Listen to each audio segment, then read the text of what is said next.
Hello guys! This is it! My ticket to adventure. Excited talaga ako sumakay sa C2 Sky Gondola. Grabe, hindi lang ito basta ticket guys. Para tong pass papunta sa mga breathtaking views ng mountains, forest at ocean. So, let's go! Eto na guys, papasok na kami. Medyo takot ako sa heights guys, pero tignan natin to, mukhang exciting naman eh. At saka hindi naman nakakatakot kasi enclosed naman siya. So eto na guys, sasakay na tayo. So this is it. So para naman hindi tayo mabore no, habang nandito tayo sa loob ng gondola, bibigyan ko kayo ng something na informative. So, konting history and chismis tungkol dito sa gondola. Okay, so itong C2 Sky Gondola is located dito sa Squamish, British Columbia. Nag-open siya noong 2014 at simula noon naging isa sa mga top attractions sa Canada. Ang ride na ito, it takes about 10 minutes going up, more than 800 meters above sea level. Kaya expect nyo na ang sobrang ganda ng views mamaya. Ayan guys, umaakyat na kami. Ayan na. Kitang-kita yung view dito guys, lalo na siguro pag medyo tumaas-taas pa kami. Ayan.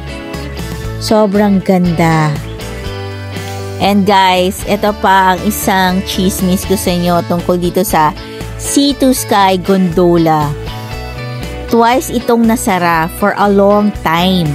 Kasi may mga incidents na naputol yung gondola cable. Pero sana guys, wag naman ngayon ano. Pero good news, naayos na siya at mas safe na ngayon. Kaya back to giving us this amazing experience. And according to them, these closures were not due to weather or maintenance. They were caused by deliberate sabotage. So guys, may nagsabotahe talaga ng pag-cut ng mga cables dito. Ito yung nangyari twice, in 2019 and again in 2020. Each time, replacing the cables and gondola cabins took months, and investigations into the crime remain unsolved. Yun ang chismis doon. Sino kaya ang gumawa talaga nitong krimen na to? Buti na lang guys, wala talagang nasaktan at naayos ng mabuti para safe tayo ngayon, diba? Ayan, okay, too much about that. Ngayon, i-enjoy natin ang view. Pataas na tayo ng pataas, guys. Tignan nyo naman ang blue waters, ang green trees, ang ganda ng mountains. Sa tuktok, may snow pa din kahit summer, guys. Ayan. O, diba? Ayan. Hi, Ate Karen. Ang ganda ng ano namin. Ng ride. O, sige, guys. I-enjoy ko muna tong view na to, ha? Malapit na tayo sa taas. Ang ganda ng journey paakyat. Sobrang sulit yung 10-minute ride. Nakakatuwa kasi kahit nagka-problema tong gondola dati, ngayon mas safe at mas enjoyable na talaga. At eto na guys, nandito na tayo. Welcome to the Summit Lodge Cafe. So, habang umiinom ka ng kape or hot chocolate, makikita mo yung snow-capped mountains, endless forest, at syempre yung house sound na sobrang blue. Ayan guys, naglalakad ako dito. E-explore natin to. Itaas na to. Ay, parang sarap magkape guys. Kasi sobrang breathtaking tong scenery na to.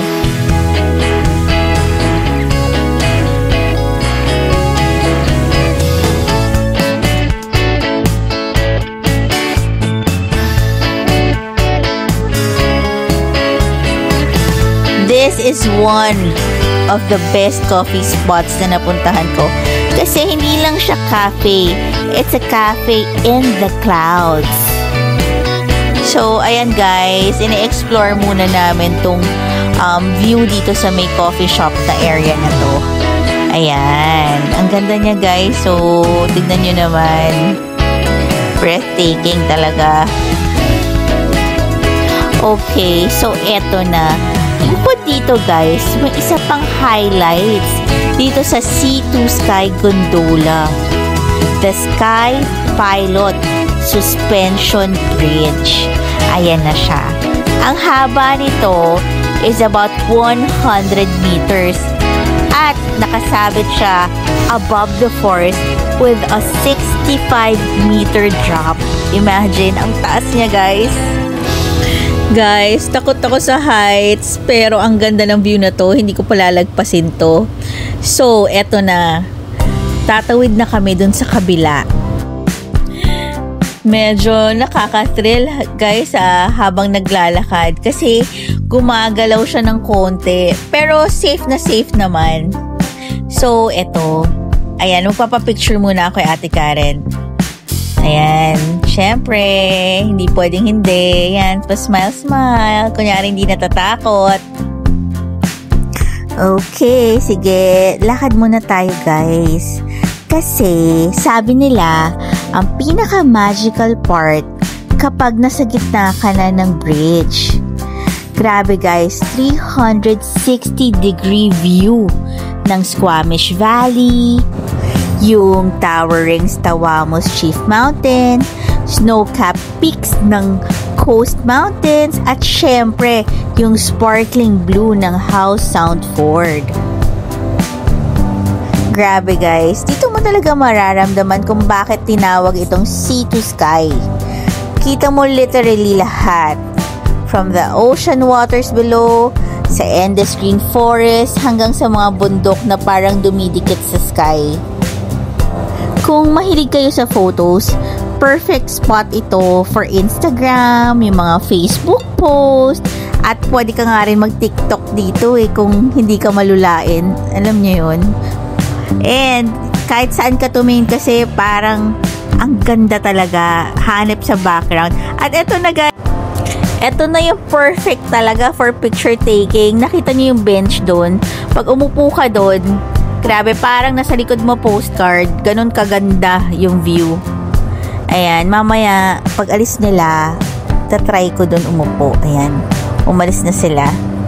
So it means na ako naman ang aura. Wait lang guys. Okay, video muna. Ayan. O, kita nyo yung sa likod ko. Napakaganda, diba? O, ano ba masasabi nyo guys? Ang ganda dito. Grabe. Nakaka-relax talaga dito yung paligid guys. Ang fresh air, tapos yung view mo, ang ganda-ganda. Wala ka lang masasabi pa. Ayan, tinabihan na ako ni Ate Karen kasi magpi-picture taking kami. Ayan. Picture. So guys, all adventures must come to an end. Syempre, time to head back down. Ayan. Pero wait lang, mukhang gusto makipagpalit ni Ate Karen ng upuan kasi mas takot siya sa akin sa heights. So, magsiswitch kami ng upuan. Ayan. Okay. Ayun na nga guys. Bababa na kami. At habang bumababa ako, na-realize ko na hindi lang ito basta ride. It's a whole journey. From holding my ticket to the cozy cafe hanggang sa thrilling suspension bridge. Unforgettable lahat. Tignan nyo na guys. O yan, pababa na ako. Pababa na kami ni Ate Karen. This is very exciting guys. Kasi makikita ko pa rin lahat ng view. Pero pababa naman. Ay nako, ang memorable ng experience na to. Ayan. So, another trivia guys. Merong 20 gondola cabins na umaakyat at bumababa dito. Bawat cabin, kaya niyang magsakay up to 8 people, o diba? So kahit family, barkada, or solo trip, perfect siya. So if ever you're visiting Vancouver, make sure na hindi nyo mamimiss itong experience na to, ha. Promise, it's one of the books. Thank you for joining me on this journey, and I hope nag-enjoy kayo. Please don't forget to like, share, and subscribe. Smiley Moni, where every smile makes a story.